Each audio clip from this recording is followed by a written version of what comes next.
So welcome, everyone. On behalf of Episcopal Divinity School at Union, where I serve as Executive Director, thank you for taking the time to be part of this critical conversation. We have seen the violent fruit of white nationalism. A Walmart in El Paso, a mosque in Christchurch, New Zealand, the Tree of Life Synagogue in Pittsburgh, Emmanuel AME in Charleston. After the El Paso shooting, in which 22 people were killed, the New York Times editorial board declared the dangerous rise of white nationalism a domestic and global crisis, and called on religious leaders to denounce white nationalism from the pulpit. Which brings us to this evening. How can religious leaders preach and teach against the dangerous rise of white nationalism? How can we make sure that the white nationalist manifestos being spread online and at universities are countered by an altogether different voice? Tonight we have asked the Reverend Dr. Lisa Thompson to return to Union Theological Seminary, even if only for a moment, to help guide this urgent conversation, one that we hope will offer both inspiration and practical guidance. We recognize that all non-Christian faiths are not represented on the panel, and yet this is just the start of what we hope will be an ongoing dialogue looking at this subject through a variety of lenses. Dr. Thompson is the Associate Professor and the Cornelius Vanderbilt Chancellor Faculty Fellow of Black Homiletics and Liturgics at the Divinity School and Graduate Department of Religion at Vanderbilt University. She is the author of Ingenuity, Preaching as the Outsider, and Preaching the Headlines, which will be available in spring 2020. She is an ordained Baptist minister, was previously at Union as Assistant Professor of Homiletics, and throughout her teaching, service, and scholarship has prioritized concrete outcomes as a reflection of the traditions and values that we hold dear. Thank you, Dr. Thompson, and welcome back. We also welcome this evening Rabbi Jonah Dov Pezner, Director of the Religious Action Center of Reformed Judaism. Rabbi Pezner also serves as the Senior Vice President for the Union for Reform Judaism. We also welcome Dr. Malik Walker, the Senior Class Advisor and Associate Faculty at New York University's Gallatin School of Individualized Study. He serves as the founding director and lead facilitator for the Manju-Do Zen Fellowship. And of course, we are always happy to have the very Reverend Dr. Kelly Brown Douglas, who is the inaugural Dean of Episcopal Divinity School at Union, as well as the Canon Theologian at Washington National Cathedral and Trinity Wall Street. So thank you all.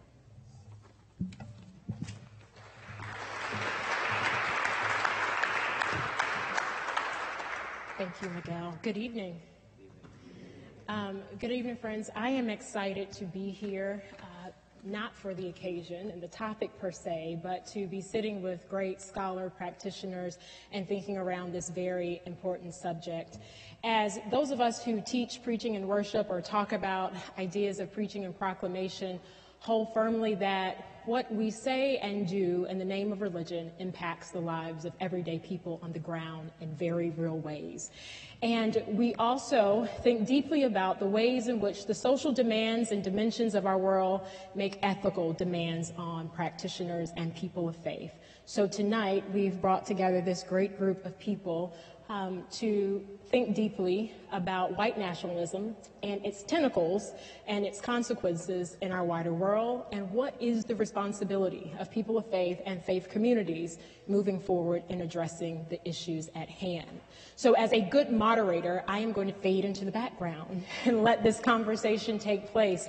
And we genuinely hope for a conversation, so you will see our panelists will feed off of each other's ideas and thoughts and questions. So as we begin, we simply have one question that we've given every panelist to consider, and that question is, can you give us a window into your world? and the everyday challenges of white nationalism and its consequences in your world as you experience it. And we will go down the line for a few minutes, and then we'll open up for a few more questions. We'll begin with Rabbi Pester. Okay, well, good. Then I don't have to follow Reverend Douglas. What an honor to be here. Thank you so much for hosting us. And I'm mostly here because whatever Dr. Douglas says, I do. We've had the opportunity to do this a few times now, and I hope we'll get to do it more and more. It's a very agitational question, particularly because I'm white.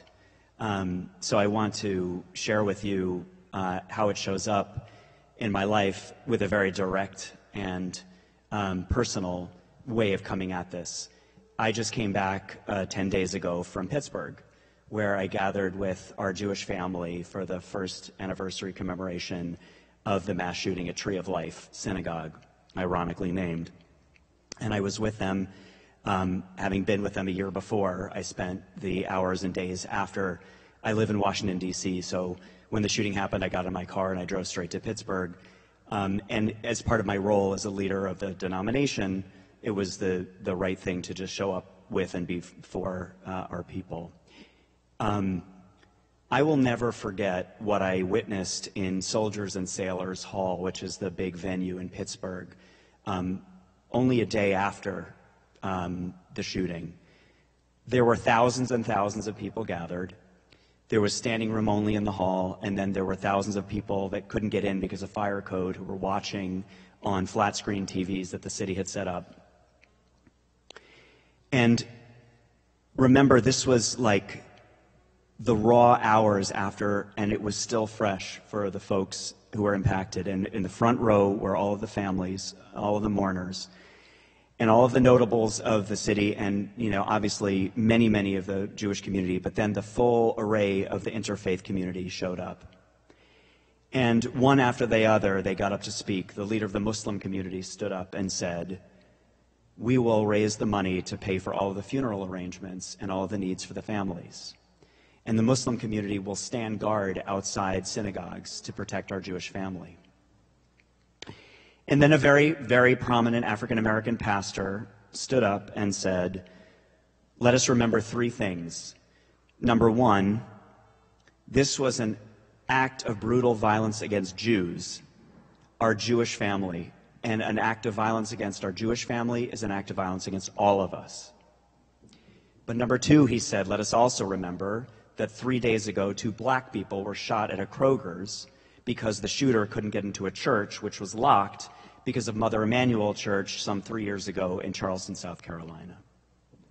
A very agitational reminder that this violence targeting minorities, particularly black and brown people and Muslim people, is not new. And third, he said, let's also remember that this congregation was targeted because it was the highest congregation, the Hebrew Immigrant Aid Society. They had made a commitment to shelter and provide refuge to refugees, migrants, and strangers. And we here in Pittsburgh are a sanctuary community, and we will stay together, Muslim, Christian, Jew, black, white, brown, together as we push back against this supremacist ideology. And in the room, people started chanting, "Vote, vote, vote."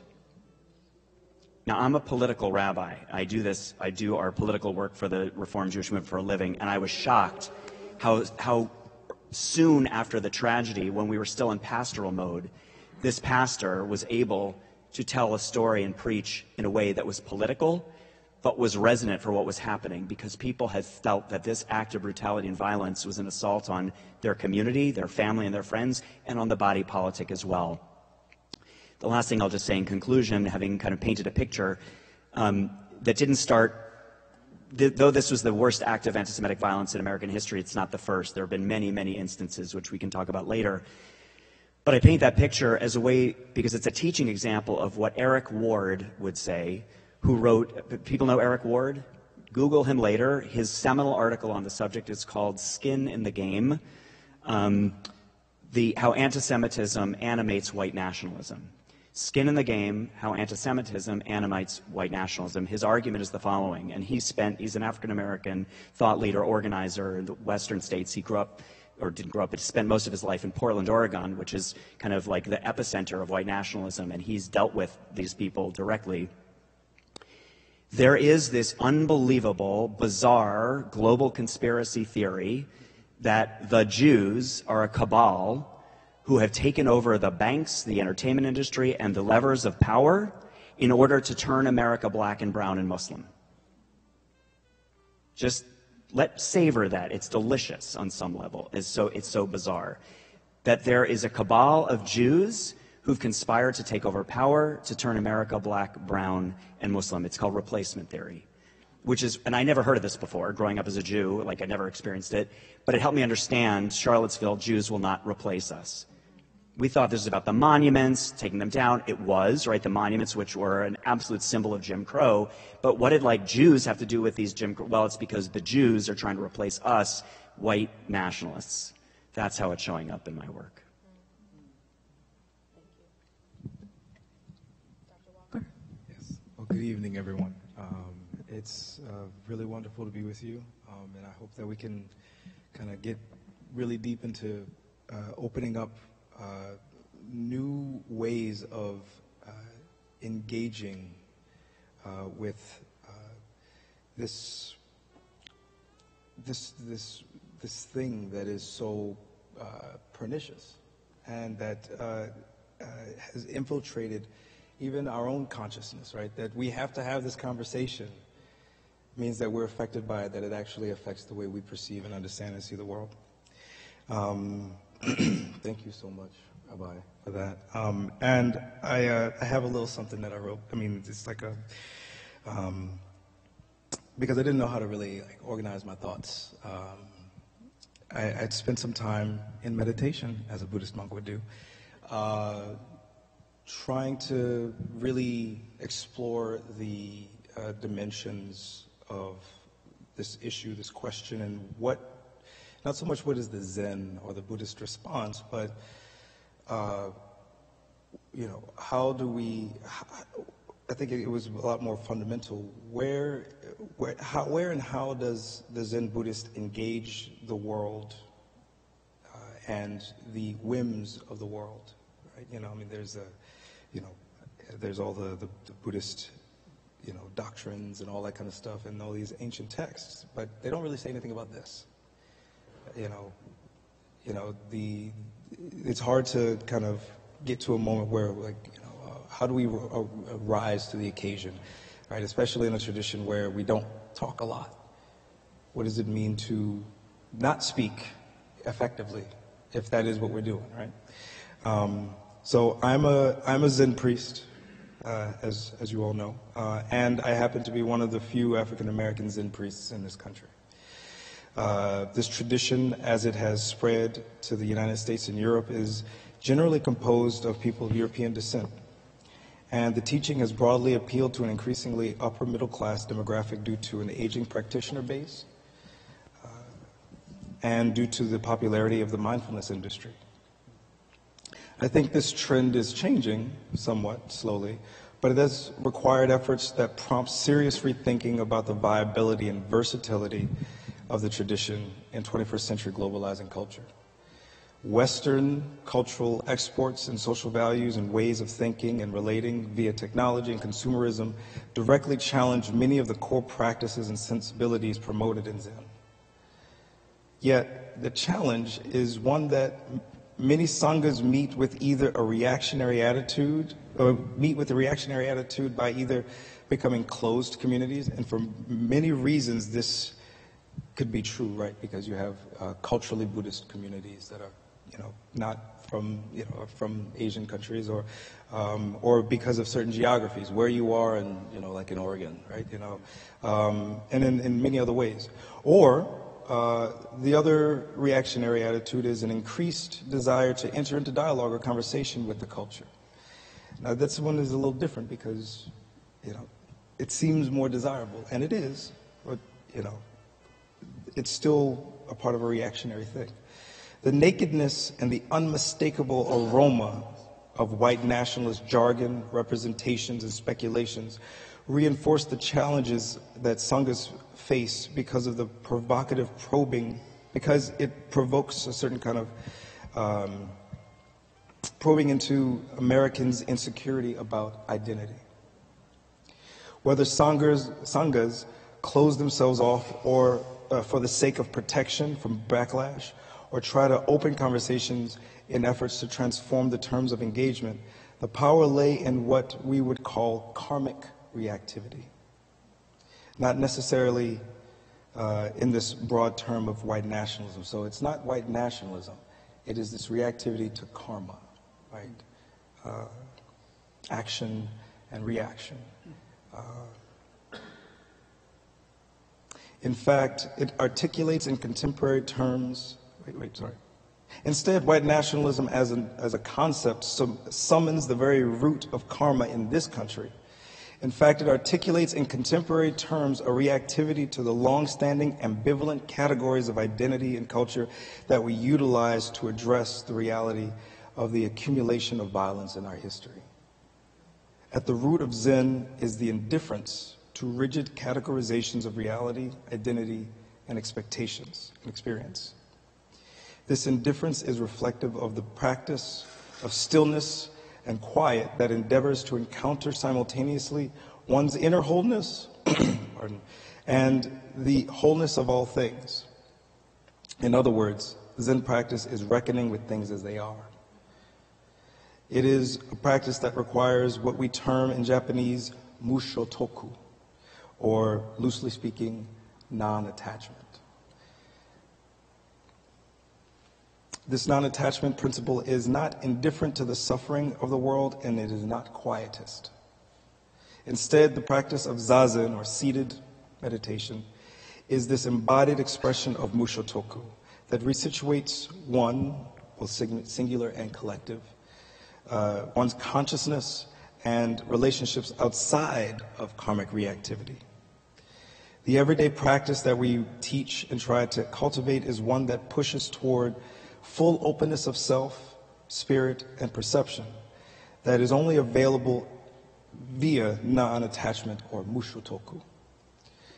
From the perspective of mushotoku, karma is not bad or good. Life is not bad or good, and relationships are not bad or good. Right, and that's the indifference part. Bad and good are unreliable categories, which is why provocateurs of suffering depend on them so consistently. Instead, what white nationalism, as an appendage of a history of building a society and culture on a signification, right, race, racial supremacy, casteism, what white nationalism as this appendage reinforces is a seduction and craving to generate more karma, more delusion, more entanglements, more ideological and physical enslavement. So let's be clear. This white nationalism as a contemporary genre in mainstreaming is, make no mistake, an odious perfuming of the bedrock of this country and civilization, because it is a signification, not a thing itself, not the thing itself. That is, it is a representation of the basis of how we even frame the way we speak and perceive as descendants abiding in this civilization. I'm almost done, don't worry.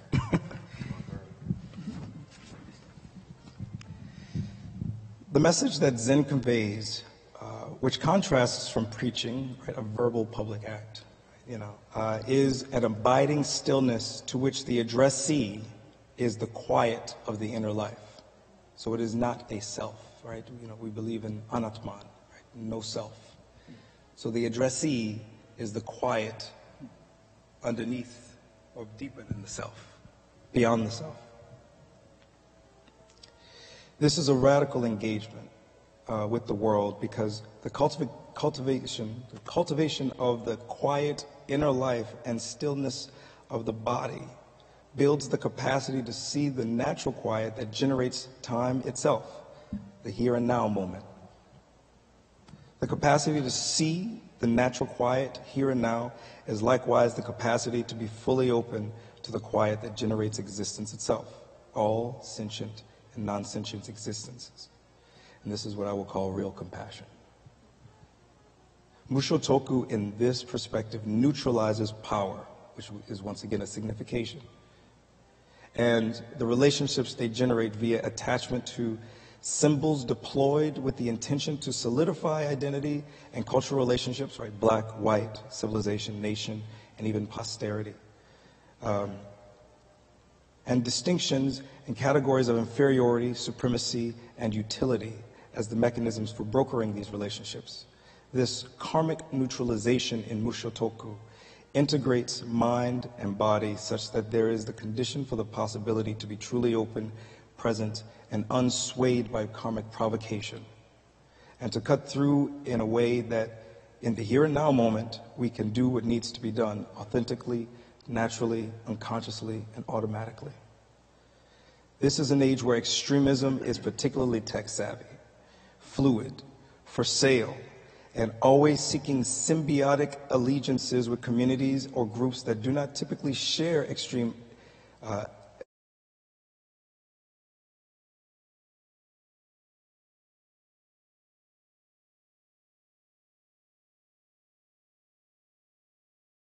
promoting a broad extremist agenda sympathetic to such affinities, right?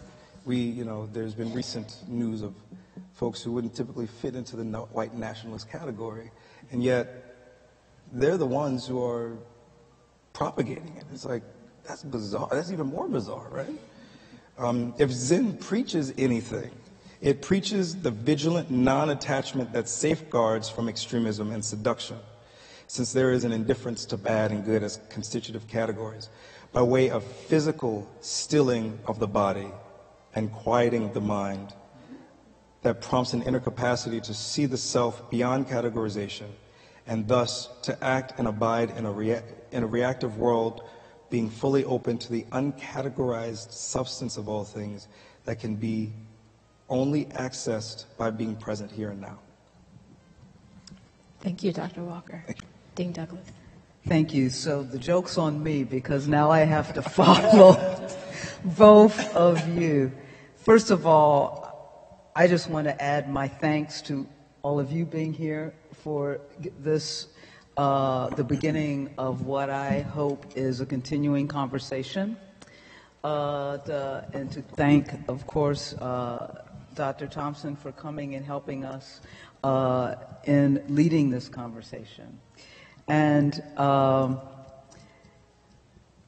I knew that if we were going to have this conversation, these were the two people that we needed to begin this conversation with, Dr. Walker and Rabbi Peschner. And Rabbi Peschner and I have had the opportunity to do some work together before, and as I've said before about him, and I'll say again, one of the ways in which, our relationship, as with Dr. Walker, but our relationship didn't start in conversation. And social justice work doesn't start in conversation, it starts in the work.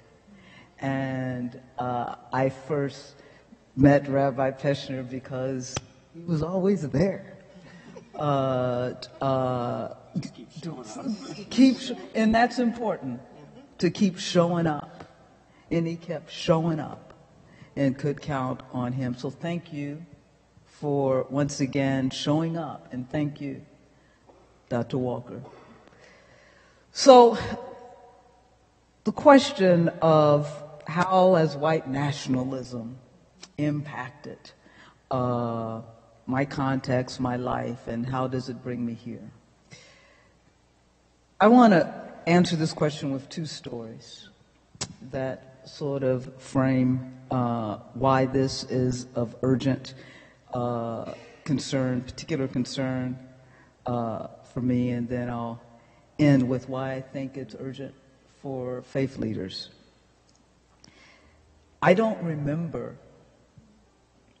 I simply don't remember not knowing, even when I couldn't name it, about the reality of white nationalism. I've told, some of you will have heard this story before. So story one, I was actually about 6 years old, and I remember very clearly hearing my parents whispering how terrible it was that 4 little girls were killed in that church. And my father saying, well, if they ever catch the man who did it, nothing will happen to him. Of course, they were talking about the Birmingham church bombing. I remember seeing on television, again I was 6 years old, the scenes, that was when you had 3 TV stations, ABC News, CBS News, NBC, and you trusted in David Brinkley. And I remember seeing the scenes of these dogs attacking these children.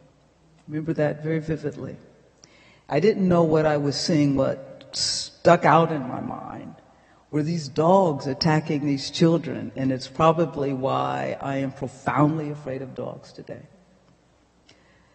I remember hearing my parents whispering about how awful it was that this man got killed in front of his children and his family in his driveway. They were talking about Medgar Evers. Again, I remember hearing either my father or mother say, well, if they ever catch him, nothing will happen to him. It was probably those whispered conversations and the scenes that I saw on the television screen that prompted me to ask my dad. I can see what I was wearing like it was yesterday, standing in the middle of the living room, and I asked my dad, I said, Daddy, why do white people treat us so badly? And I figured in my 6-year-old mind that if I could figure out, because I thought we did something, and I figured if I could figure out what we did, then, I could fix it, and they'd stop treating us so badly. I don't remember how much time had passed, but I picked this conversation back up with my dad as if it was a continuous conversation. We're walking down, going out on the front porch, and I stopped. I said, Daddy, I figured it out. He said, figured what out? And I said, what we did that made white people treat us so badly. And my dad said, oh, what? And I said, nothing. I said, they just do it because they can. And I said, it's just us. Little did I know at the time that it wasn't just us. But for a 6-year-old, that's all I needed. But that was my first understanding. I said something was wrong with them, not us. That was my first understanding of sort of white racism, white supremacy. Let's fast forward. So I was really, that prompted me to start trying to figure it out. So it was the morning after Philandro Castile was murdered. I text my son and I said, remember to, if the police stop you, hands on steering wheel, do nothing, say nothing. If they ask you for your license, get them, tell them what you're doing. I said, this isn't a text, stay safe, stay alive. So my son texted me back. He's 26 years old. He texted me back and he said, that didn't work for Philandro. So now what? That's how white supremacy and its child, white nationalism, impacts my life.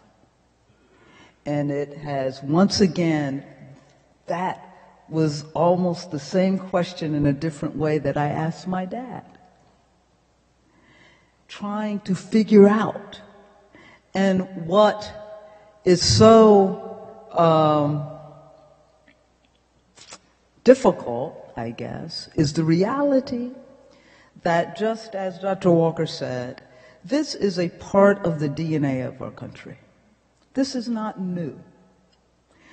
It's a part of the DNA. It's a part of the social political system that is white supremacy in this country that will indeed, with little provocation, continue to rear its most vile and violent head, especially when that provocation comes from the highest offices of the land. And we have seen that. And so it seems to me that the reason that this continues to happen is because we have not confronted or told the truth about who we are as a nation and as a people. And until we do that, we're going to continue to see the most violent and violent forms of the tentacle of white supremacy that is white nationalism, right? So, I think, therefore, that it is imperative, and in fact, it is the duty, it is the obligation of faith communities to begin to speak the truth and to begin to witness about and against white supremacy and its offspring, white nationalism. Why? Because we are indeed, by our very identity, that we call ourselves, however we identify ourselves as faith communities and religious communities, the core of our identity means that we are not accountable to the way things are. We are not accountable to the status quo. We are accountable, as I like to say, to that arc that bends toward justice. That's what we're accountable to. And so it's not a choice, it's not an option. We have no option but to speak out. And the fact that faith communities have been virtually silent in regard to this resurgence of the vilest forms of this white supremacist system in which we find ourselves a part, means that we have betrayed our very identity. We have indeed betrayed the core of who we are. And so that's why, this conversation to me is urgent. And because of who I am in the faith community, and it's urgent for me because it puts the people I love in mortal danger. Thank you, Dean Douglas. Thank you to each of you for your responses.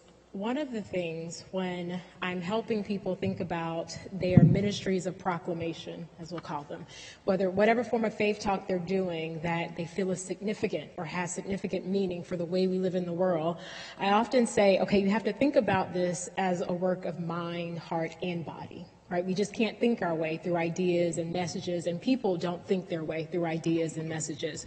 And one of those pieces is to say you have to show people what you're talking about. Mm-hmm. And one of the things that your opening remarks did, in a way, was to show us what white national looked like. I often say, if you had to remove the term, what does it look like?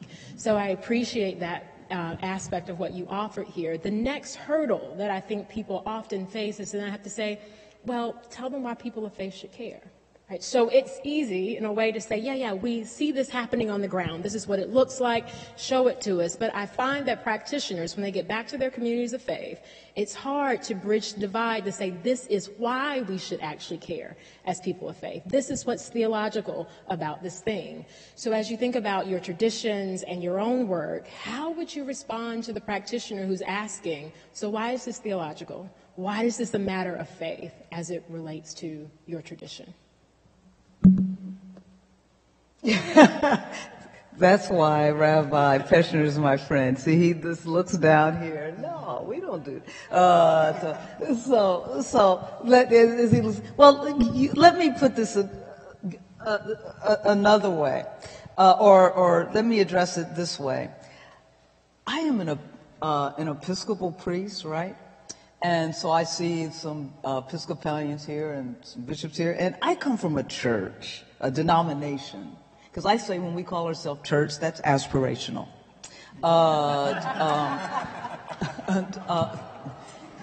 So it's true, you know.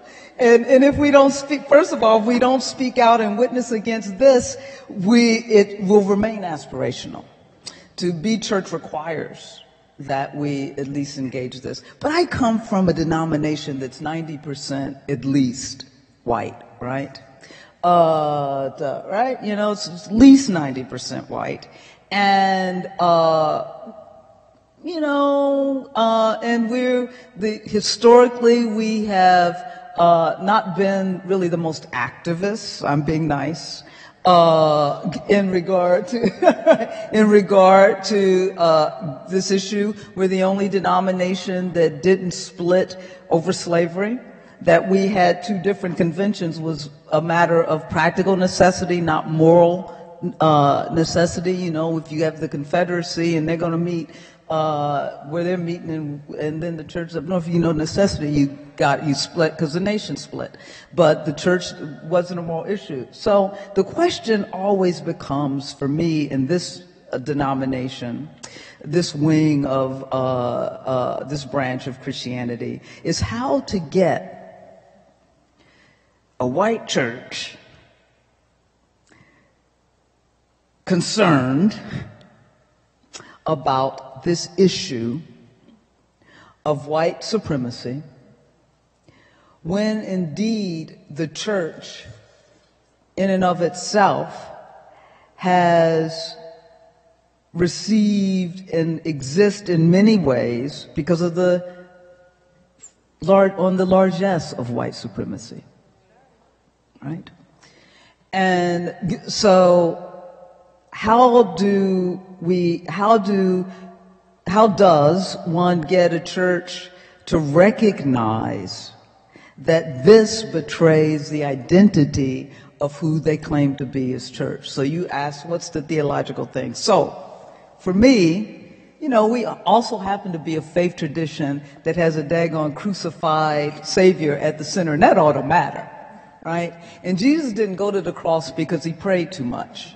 You know, maybe prayer helped him go to the cross, but that's not what put him on the cross.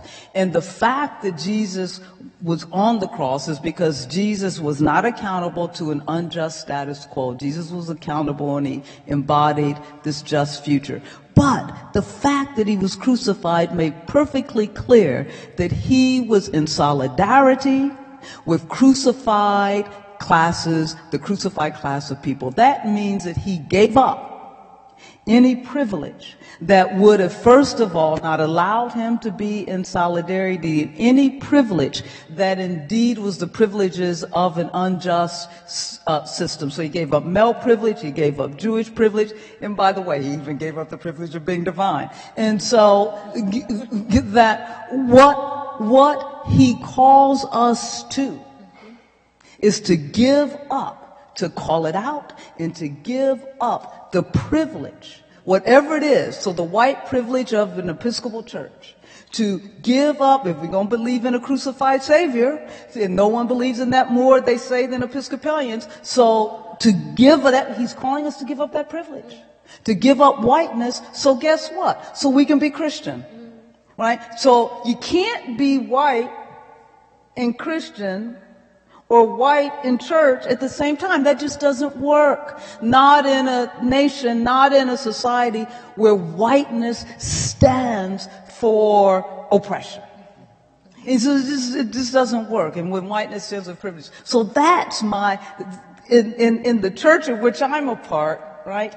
That has to, and in the world in which I'm, but that has to become central theologically for me. The cross is central. And the cross isn't just something people to wear around your neck.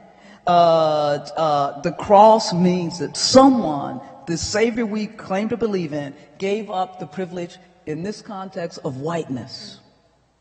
So indeed to lead us toward the just future, in which many entered into solidarity with brown and black people. Yeah.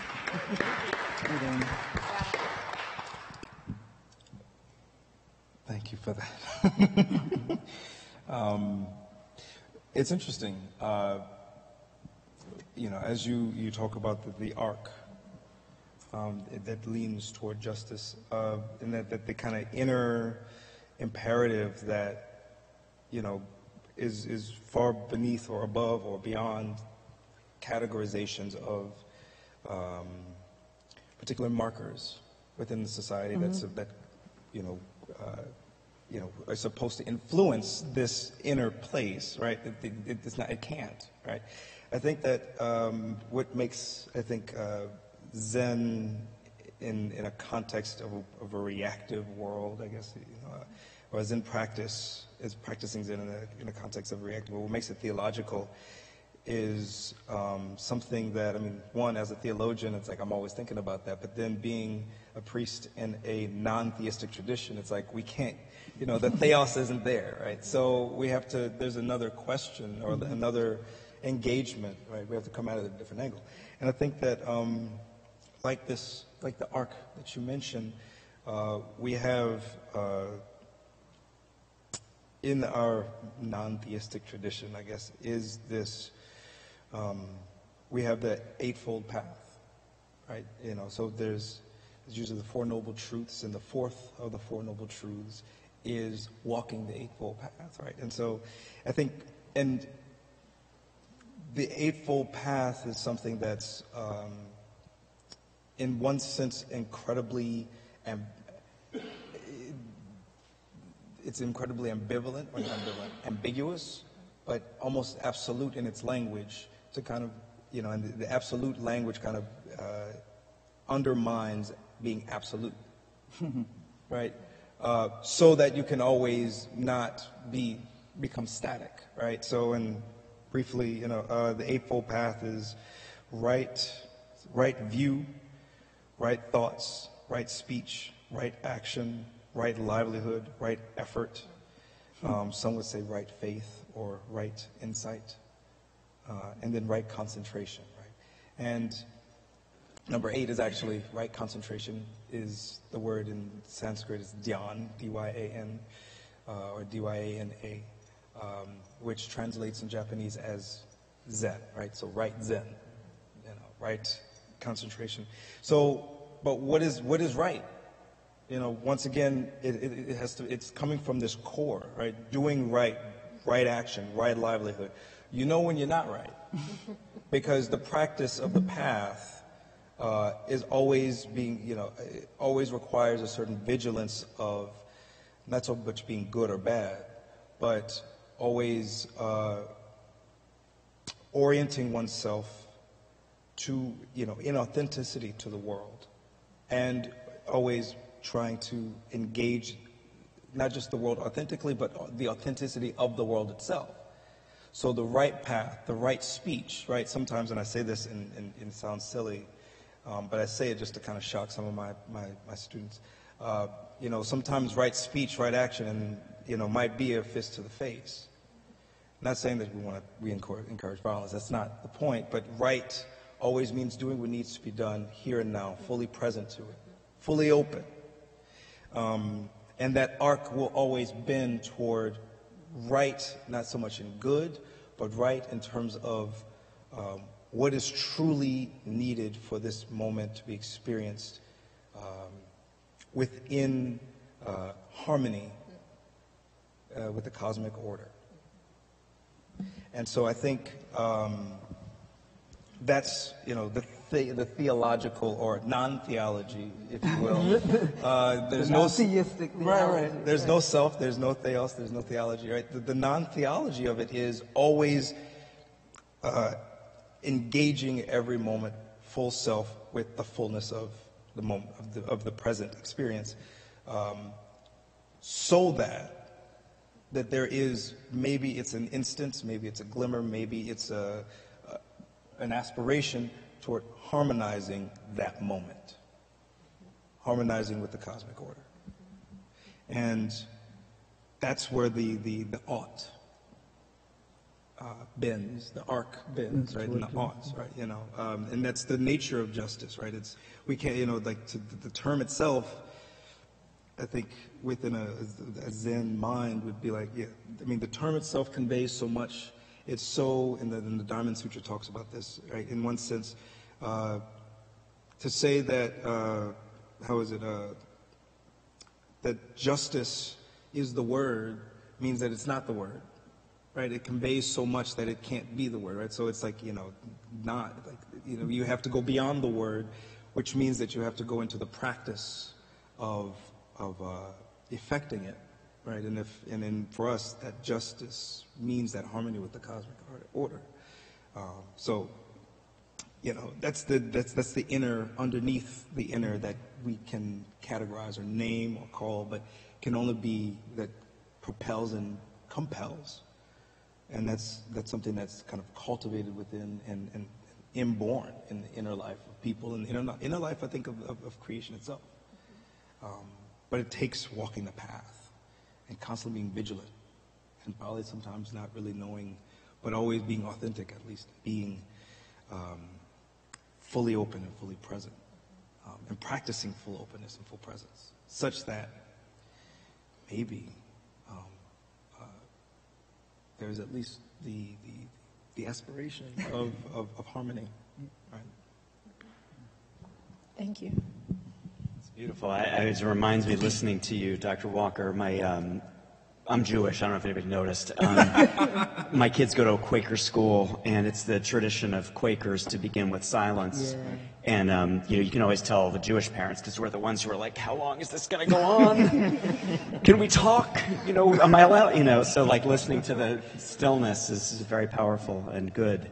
Let me say something briefly theological and then something practical. Not to say that theology isn't practical, but... No, you're right. Okay.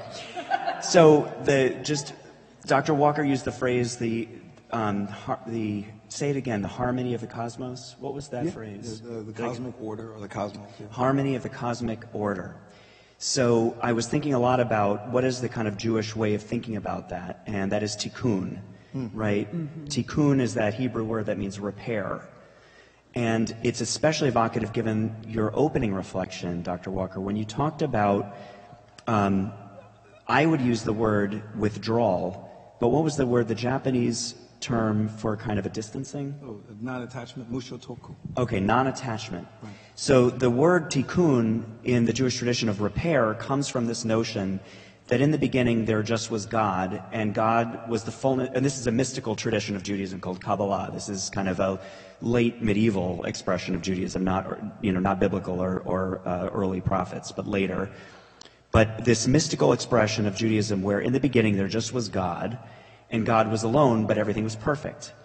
But God needed to not be alone and wanted to make space for existence, for creation, for that which is other than God, i.e. us and the universe and the cosmos. So God had to contract God's self to something called tzimtzum, which is the Hebrew word for withdrawal. Something like what you described, this notion of distancing or being not of.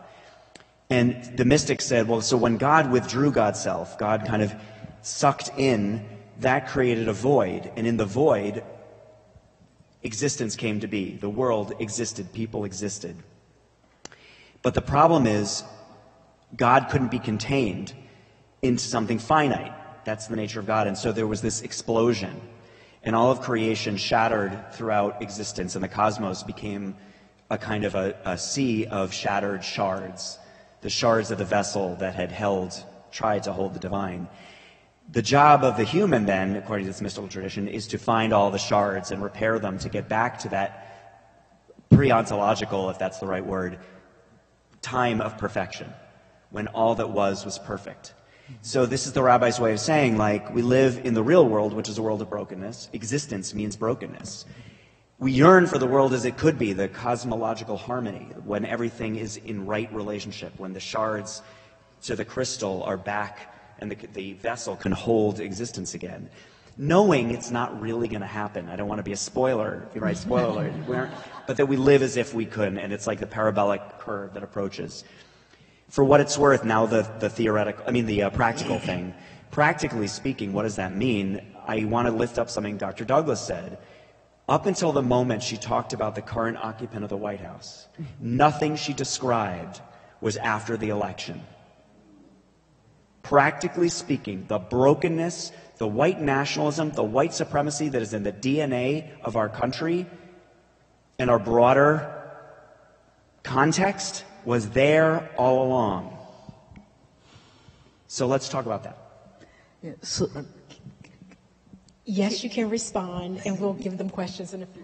yeah, to two things. I mean that both you, that and Rabbi Peschner, you and I were talking earlier about one of the occupant in the White House's henchmen, Stephen Miller, right? Sort of an unlikely candidate for white nationalism.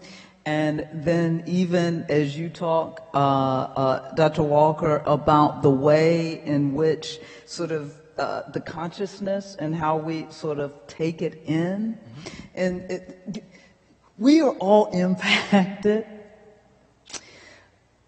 by this white nationalist, white supremacist collective consciousness, right? And we sort of live in, and I don't want to say in reaction to it, but we're all impacted by it in some way. And so I'm just wondering, how do we begin to even sort of name that part of the oppressive narrative that is within us? And that our communities have sort of taken in and don't even realize sometimes the paradigms of white supremacy that they're carrying forth, and even in our religious communities, right? And sort of institutionalize those. And what do we do with those people? What do we do with the Stephen Millers, right? You can have them. No, All right. We have a couple of others in that administration. We got our own problem. We got Ben Carson, so we don't need him with it. Did I say that online? So you can have them. Yeah, I mean, I think I want to frame what I'm about to say with the recognition that though most American Jews are of European Ashkenazic, meaning kind of Eastern European white descent, the latest data in about 7 million American Jews, the Jews of Color Field Building Initiative, in a partnership with a professor at Stanford, report that there's something like 1 million non-white Jews in America now. Out of 7 million, 1 million. So that would mean black, brown, Asian, Mizrahi, meaning not Ashkenazi, so of like North African, Iraqi, right? It's just that what people think of as a Jew looks more like me. That is not the reality. So it's our sons and our daughters who are similarly texting saying, what's going to happen when I get pulled over? Because we have black and brown, right, kids too. But that said, my grandma Fanny came to this country when she was 16 as a refugee from Russia in 1916 with nothing and discovered she was white.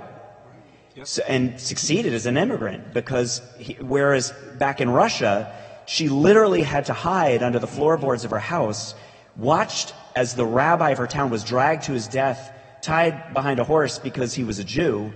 So fleeing that oppression and pogrom, comes here to the land of opportunity and discovers she's white. So Jews have this kind of conundrum where those of us who are white, for the first time in like 2,000 years, we've got this thing called privilege. Jews react very differently and uniquely. Some Jews lean into what it means to have known oppression and otherness and say, well, then I am with the widow, the orphan, the stranger, which is what the core Jewish teaching is. And others enjoy their privilege. Right? And that's a challenge, I think, of this. I would not say the church, I would say the synagogue. How do we preach and teach and agitate in a way that we wake people up, not only to the core teaching, which is we are to be for the widow, the poor, and the orphan, and the stranger, but that we also benefit from some privileges that lift us up into a position above the widow, the orphan, and the stranger. Does that make sense? Yeah, no, because I mean, and it's not just, this is a problem within our faith community, our wider community, black community. How, that it's, I always say sort of privilege and oppression, there's enough privilege and penalty to go around, right? And so those that are on the outside, in one instance, people don't like to be on the outside. And so instead of really, so for me, seeking to dismantle a system that is granted this unjust privilege. Look, we live in a white supremacist democracy. Instead of seeking to dismantle that, then we seek to gain privileges within that. Right. Yeah. See, Dr. Walker? And then we have to transition to the audience question. Real brief. I mean, I think this is what I meant about our insecurity of our identity. Yeah. This is the thing. We have this very,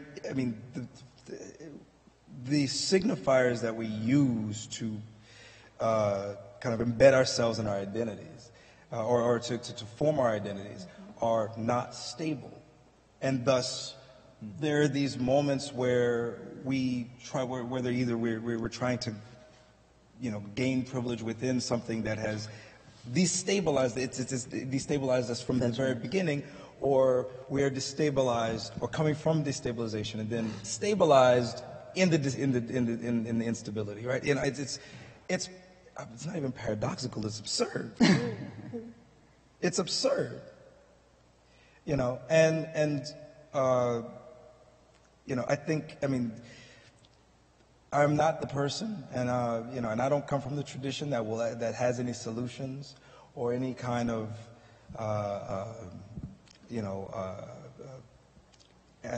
antiseptic for this. I don't know, but the one thing that I think, if we're going to deal with this at a practical level, philosophical level, metaphysical level, however you want to talk about it, we have to not so much deal with identity, because identity is the problem, right? White nationalism is an identity thing. It's as a child of white supremacy that is the very topic of the country, right? We the people is not has a very specific definition Of who the people are. Right. Who we are, right? Who's the we, right. Who's articulating that, right? So the directionality is there. So, and whatever this white supremacy thing is, it's a very young, contemporary, mobile, tech-savvy, fluid way of reinforcing and infiltrating and exposing, I think, in a lot of ways, for better and for good or for bad, how insecure we actually are in our identity as a society, as a civilization. And I think one of the things, to kind of circle back to Musha Toku, right? This non-attachment. It's not so much a detachment, though that's a part of it. It's like, we can't get wrapped up. We can't get tied up in knots about this. Not so much about the situation, but at a certain point when it comes to identity and the insecurities that naturally arise out of it, the response to neutralize it is to not get tied up about it. It's there, but then at the same time, I think, the literal definition of Mushitoku is no profit, no gain, right? And it's at the heart of one of our scriptures, right? The very center of Zen, the very theological, if you will, core, is this idea of no profit, no gain, right? This, the attitude of I'm not getting anything out of this, and I seek nothing from it, and it cannot offer me anything, and it can't get anything out of me, right? That's the nature of non-attachment. And the thing is, with identity, we're trying to get something out of identity. And so we become really espoused to the insecurity. And thus, our relationships form in certain ways such that we espouse insecurity, and it just amplifies and amplifies and amplifies, right? There's somebody who wrote up all this stuff who's laughing in their graves right now about all of this. It's like, let me get the ball rolling to destabilize the very nature of what it means to be relational, to be human. Undermine that, right? That's a pretty, I've said this in other forums, we don't even have a consensus on the concept of what it means to be human. So I think that Mushitoku is really important in this moment, or at least practicing some orientation toward no profit and no gain, because identity is a source of craving, right? It's a craving for recognition. It's a craving for understanding. It's a craving for definition, right? And the root of craving, this is the second noble truth, the root of suffering is the second noble truth, is craving, desire. Not so much desire in the sense of I need, I want, it's like everyone desires to eat, right? We suffer because we're hungry, right? But desire in the sense that at this deep meta level that fragments us, that we are willing to endure internal fragmentation just to be defined. And we're willing to fragment and fracture others just to be recognized, to be seen, right? Because we get something out of it, and we have to chase it, and we have to get more of it, right? And Buddhism doesn't have a concept of hell as a place, but as of hell as a practice, right? Hell is a practice. Chasing that feeling that you miss, being fully indulged, fully enslaved in craving. That's hell. I mean, take that and run with it wherever you want. But I think that's what, that insecurity of identity will create these extremes. And there's a kind of extremism, and will continue to. It's an export of the United States. Extremism is an export of the United States. This is what we have the patent on it. When you think about it, so that's all right. Thank you. Thank you all. I want to make sure those who have been diligently listening here in the room and live streaming have a chance to ask their questions. So for those of you who are watching via live stream, know that you can tweet your questions to @EDS@Union. So we'll take a moment to take a question in the room, or I can keep asking questions.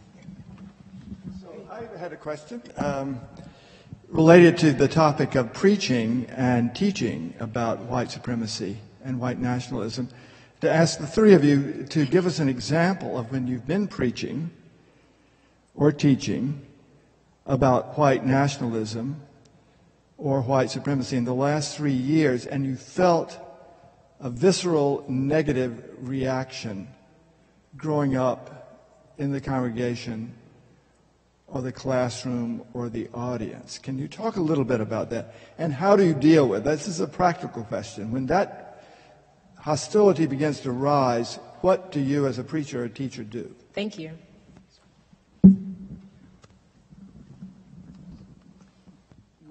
I'll go first. Try traveling around the American Jewish community talking about reparations. So we are going to, in 4 weeks, our biennial convention will convene. There'll be 5,000 leaders from across the Reformed Jewish movement, and we will hopefully become the first Jewish denomination in America to call for reparations. And it's a process that began when Ta-Nehisi Coates wrote his seminal article on the subject. And we started the process to have our congregations read the article and have thoughtful conversation. And understandably, a very common reaction was, my grandparents came here as oppressed refugees with nothing. We're not complicit at all with slavery. What on earth do we have? We're happy to be allies, and we're happy, I'm colorblind.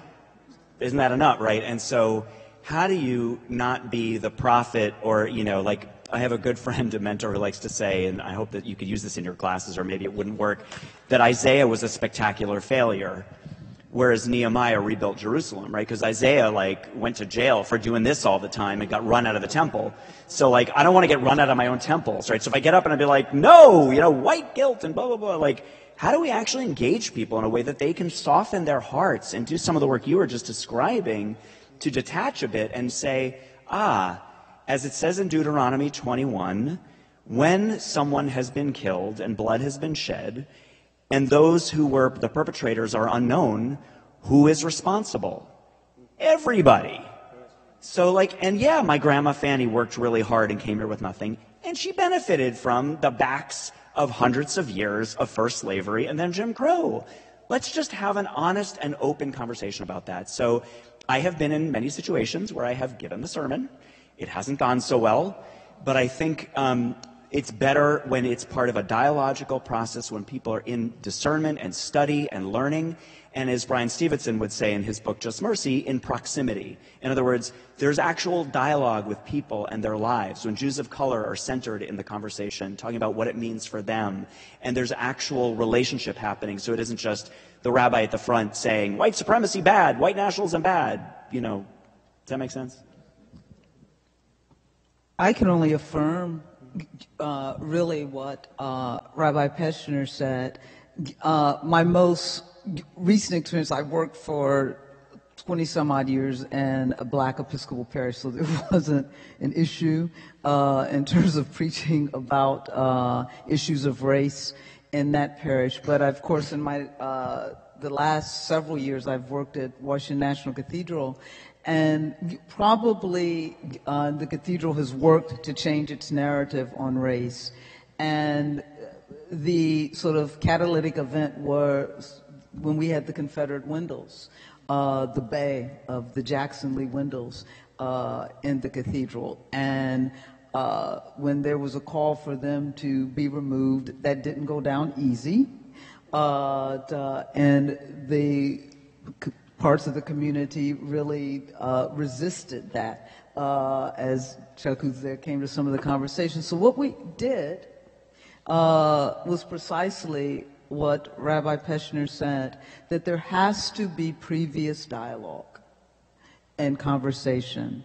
And so we spent time in difficult conversations in that cathedral, hearing people's stories, we faced into those windows and asked, what is the story they tell? What is the story they don't tell? And we heard people's different experiences with Confederate symbols, et cetera, et cetera. What that allowed, and so we can add a lot of dialogue. What that's now allowed for is that in these moments, these new manifestations of provocation of white nationalism, that the foundation has already been laid for us to be able to preach about it in a way that the community can hear it and engage in conversation, regardless of where they may be sort of on their journey. And so I think that it's very important to not simply, that can't be your first foray. It seems to me the pulpit cannot be your first foray into this conversation. And that up to that point, and even now when I preach, you don't have to mention white nationalism to preach against it. You lift up the common values, just as Rabbi Peschner was saying, love the stranger. We lift up the common core values we already have, right? And that helps people to understand then how does that connect to the context in which we find ourselves. The last thing I'll say, and yes, I have been in more so, and people know when they invite me what they're going to get. So, it's right. They stop inviting, so it's not like a surprise. I just don't go there no more. But I have been in contexts, and I'll never forget one context on a college campus down south. Now I'm just going to start asking for hazard pay. But when they invite me, where the students, a group of students are led by a young man that I have no doubt is probably sort of your new generation sort of white nationalist kind of figure. And he gets up in the question and answer session, and I'm way down south, I'm like, whoa. And he gets up in the question and answer session and, calls me a racist, and then everyone else starts, not everyone, but I'd say 50% of the student population start woo, woo, woo, and and all of that. And so, what to do. I mean, the first thing I'm thinking is I got to get out of here safely. But, in that moment, I just stopped. Right? And, and I said, he went on and they went on. And, and I just stopped and said, look, you can listen to that. I'm good. So you just make the decision. And they eventually, so you just take the air out of the room, and they eventually stopped. But what was most striking to me was that none of the faculty, no one else stopped it. Right? And so that there I was, no faculty, the president, and then they all came like Nicodemus traveling by night afterwards and said how terrible that was. Again, so no, Nicodemus, you could have said that earlier. So, but I just think, in those situations, you just have to read the room and and not play into it. But I think Rabbi Peschner is exactly right that the preaching moment can't be the pulpit can't be the first time that you engage that issue. You've got to create the dialogue.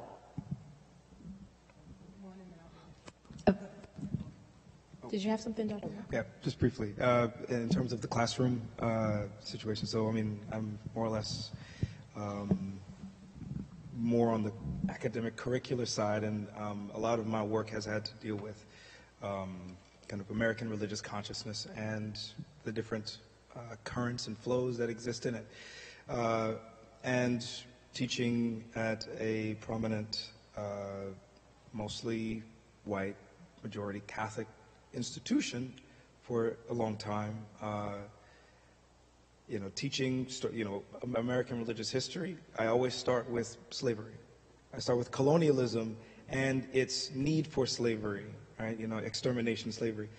And I don't let up on it. As we move to the 20th century and the 21st century, it's like follow the money trail. Mm-hmm. It came from somewhere.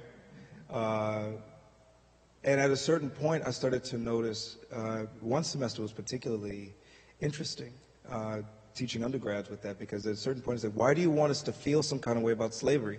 At this point, we're talking about 20th century, whatever like that.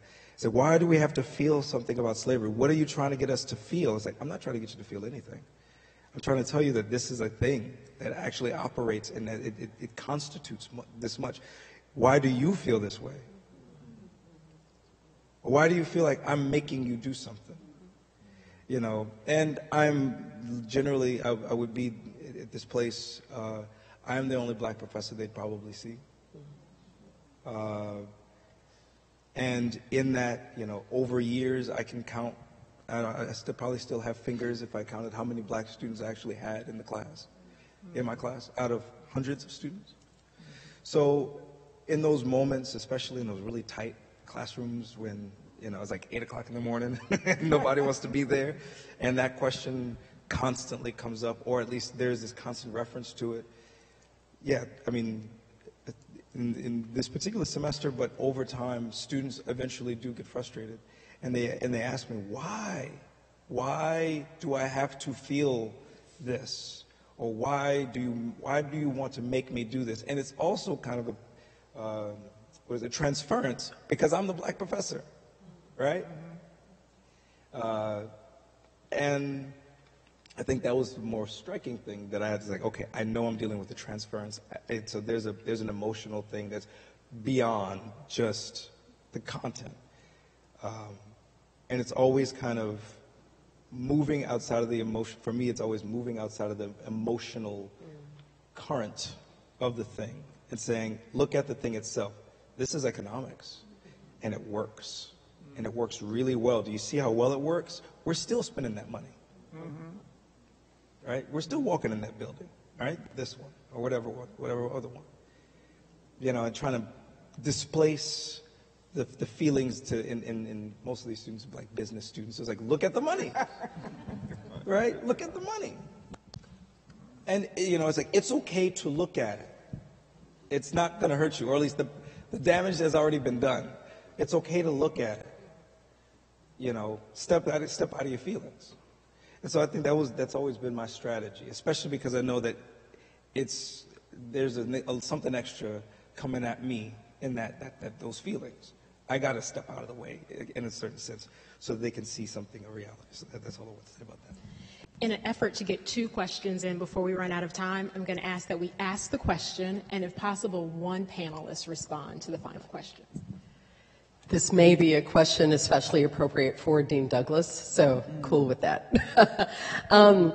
It's so helpful to hear all of you talking in particular about white nationalism and white supremacy, and in a way how we see it operating out there.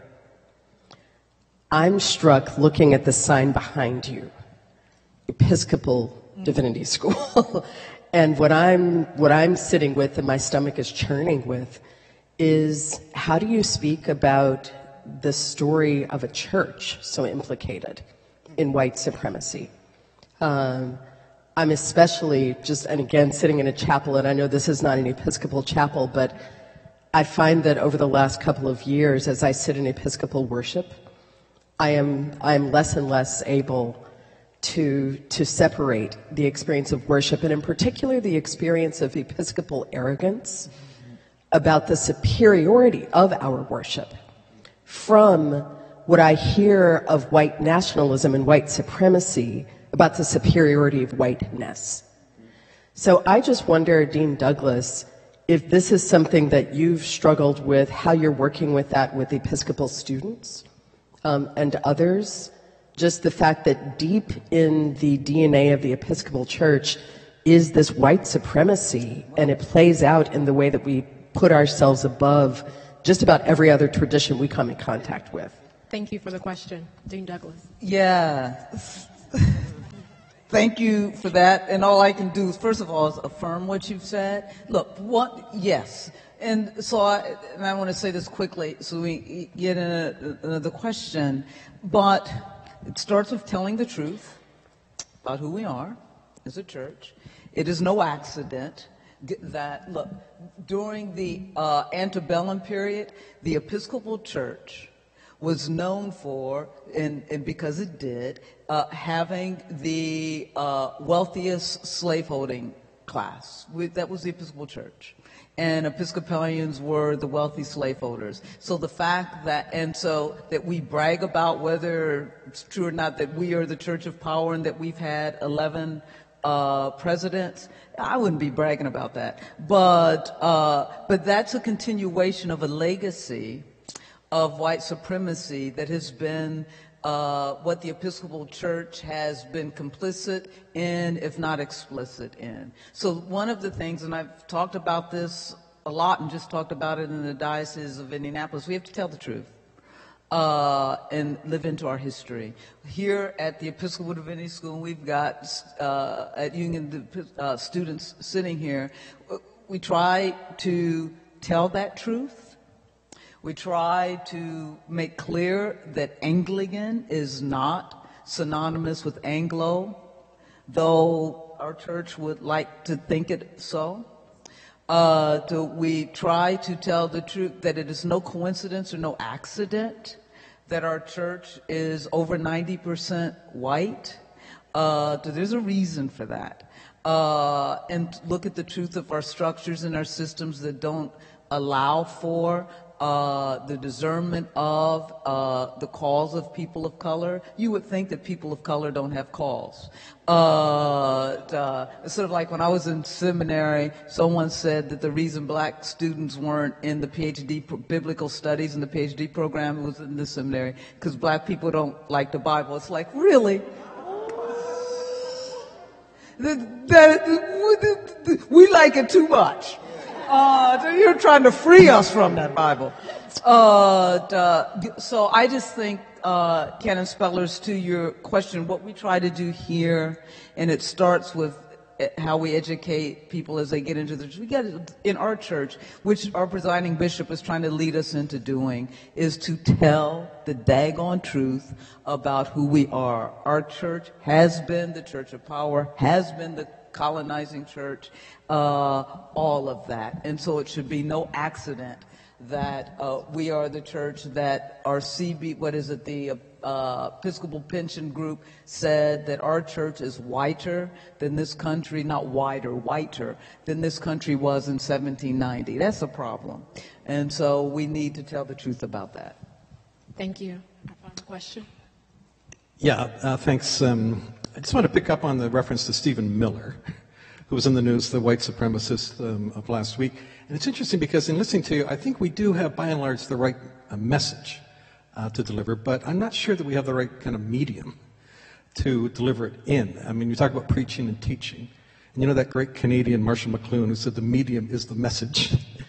And even just walking around New York City, I'm watching, I think half of the 8 million people here are all just getting the information on their cell phones. And when I get the New York Times last week, it said of Stephen Miller, can I just read it from that the Southern Poverty Law Center and Stephen Miller, White House speechwriter and advisor to the president, analysis of more than 900 emails that Miller sent to the editors of Breitbart News. The report shows Miller's single-minded focus on non-white immigration and his immersion in an online ecosystem of virulent, unapologetic racism. Virulent, unapologetic racism online. So also, I think that we all know in the media how these messages are just proliferating online and in the social media. And here we are in New York, EDS at Union. What are we doing to combat and to speak out online with the medium and the tools? I'm looking to these young students to help us with that, because I'm not sure that we older folks understand really what is going on in this virulent anti-racism ecosystem. Okay. But I think it's about time that we churches and faith communities get online, not just Sunday morning and in our synagogues and churches, but find a way to really use the tools to combat what's really going on and where I think they're winning. Okay. I mean, no wonder Trump and Miller and so on are winning. We need to be able to, fight back. So if I had to rephrase your statement as a question, I would say, are there ways in which you think about your faith tradition or faith traditions in general to think about alternative forms of proclamation, right, that are not thinking of or the work that you're doing? I'll just briefly say, because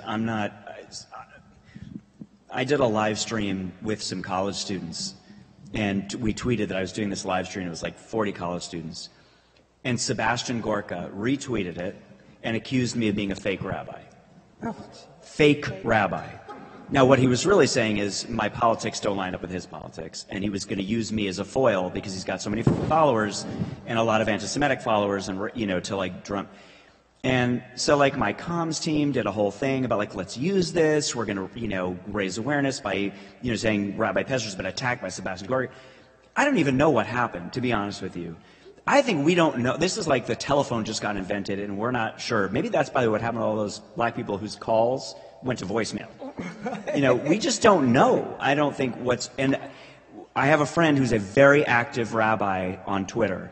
His rabbinate is and he called me when this happened and said, it's a sewer. Don't go there. I said, well, why are you doing it? He said, because somebody has to be in that space. I really don't think we have if anybody was smart enough to say well, here's how we're going to kind of transform the church in the era of Twitter to really get the social justice message out, I don't think they know what they're talking about. So I'm going to stop talking because I don't know. Okay.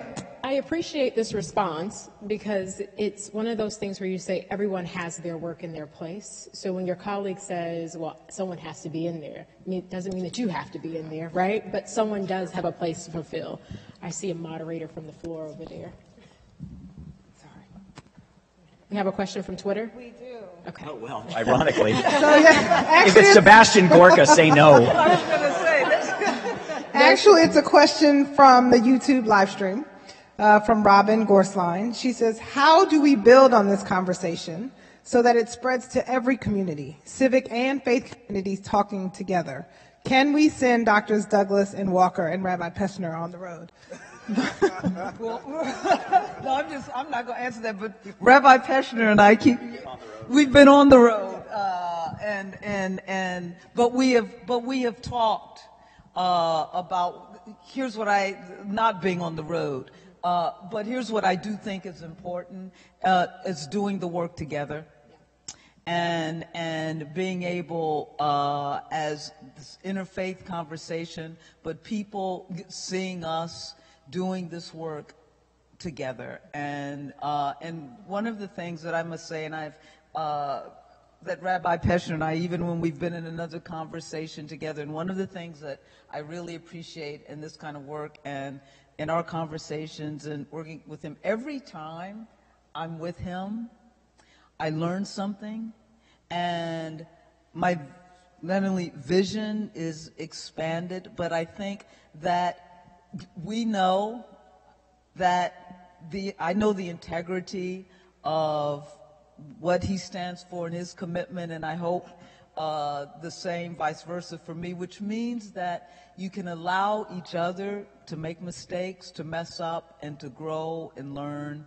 And I think what I'll take from that sort of question, like being on the road, that there's something important about coming together and doing it together and knowing that we're both giving each other the benefit of the doubt, that we're trying to get to this place, this different place, this just place together, and we're going to stumble through and we're going to muddle through it together. And so anyway, that's that's to me what the importance of these kind of conversations are. Just to add one thought, I think what we're trying to do is model what local leadership looks like, right? I mean, you know, the unintended consequence of the rise of white nationalism in such a big, violent, and public way is all across America, mosques, historically black churches, Latino Catholic parishes, Protestant white denominations, and synagogues have come together. What I saw in Pittsburgh was not unique to Pittsburgh. So I think organize on the ground. We as a denomination have made some demands on our congregations. We have said that to do this work, you have to be in right relationship across lines of difference, neighborhood, faith, and kind of racial background. Otherwise, you're not doing the work. And if we're not, so in other words, this is a great conversation. The way to continue it is do it locally, deeply, and broadly. As we wrap up, I want to give you all kind of the final last word for each of you. One of the things that you talked about when we were talking about the panel was the idea of having people think deeply about practices of ministry and proclamation, whether they are preaching, creative expressions, meditation, or other utterances that take the consequences of white nationalism seriously. And so practically speaking, what is one practical thing that a practitioner from your tradition can do tomorrow that says, we take this thing seriously, and this is how it's going to transform my practice? So I'll go first. Sit down and shut up. Seriously. I mean, so, you know, Rabbi, you're talking about all these communities that are coming together, and it's happening at the local level. As far as what white nationalism is, it's only a handful of people who are talking very, very loud and trying to be in a lot of places at once. And the more we mention this person in the White House's name, the more he infiltrates our thinking about what we perceive and what we do, right? You know, these folks, and I was reading this article, you know, a lot of these big white nationalist prophets or whatever, they have such big egos, they can't even work with each other. They don't like each other, right? You know, in the name of this thing, it's like there's no unity there, right? And that's the crazy part about it. It's a brand, not a thing. And what you're talking about with these, you know, these communities coming together, it's like there are a lot more of us who are trying not to do that than these you know, the egomaniacs who are running around promoting something in the name of fragmentation. But I think more importantly, the most practical thing is like you don't even have to do it tomorrow, do it right now. Sit down and shut up. Thank you. Similarly, I think show up. I would say sit down, shut up, and then show up. That was how, you know, we started earlier. But, you know, I like to just visit. I like to show up in church, particularly, you know, neighborhoods that are not my own and with folks that I don't typically know. One time, actually, I went to church, and the pastor in the church starts whispering to the deacon, and they start, you know, and, you know, nobody knows me in the room. Pastor gets up and says, I want to welcome Rabbi Jonah Pestner to the room. And I'm like, well, he, you know, on his smartphone had Googled and got a picture. I was like, oh, that's who it is. But, you know, it does go a long way to just sit and listen in other people's churches, other people's mosques, other people's synagogues, to understand what is the story that they're telling, what is the narrative, what are the things they're celebrating, what are the things that they're mourning. Then you can really listen and understand what's actually alive and happening in that church, and then you have some credibility, or that synagogue or that mosque. Particularly the Muslim community, by the way, I would say right now is feeling incredibly vulnerable. And particularly when Jewish people show up in mosques, it's like, they'll roll out, the red carpet, or the prayer carpet, literally. But so just show up. You actually took what I was going to say. I know. And so I'm not going to, show up. I think there are places in our communities, in our faith communities, where we can just show up. And the last thing I would say is don't be afraid to name it. To name the demon that is white supremacy and white nationalism. Name it. Say it out loud. And then, because you can't, ignoring it and not naming it only perpetuates it. So I say show up and name it. Thank you all. The work of preaching and proclamation is nothing less than risk-taking. And it takes great courage, and I hope that everyone who listened to this conversation, I know I will be a testimony to the fact that it was a pleasure to witness the risk-taking that you all have modeled here today, and that you're encouraging us to continue to model every day in the world writ large. And I hope that we'll take with us the idea that there's plenty of work to do, plenty of work to go around, but the risk is worth it if we want to see a different world today. And I think Dean Douglas has the final words. Well, my final word is just, as Dean of the Episcopal Divinity School here at Union, to thank all of you for coming out this evening. This is, as Miguel Escobar said, for us, this begins a conversation and begins the work. We wanted this space so that people could engage and leave here and think about what the next steps are for you and for each of us. But this is the beginning of what we want to do in this work against those things that divide us: white nationalism, white supremacy. Thank you, all three of you, for coming here, taking the time to travel to view distances to be here with us. And you showed up, and I know the three of you as always showing up, and I really thank you, and I know that we will continue our work together. So thank you.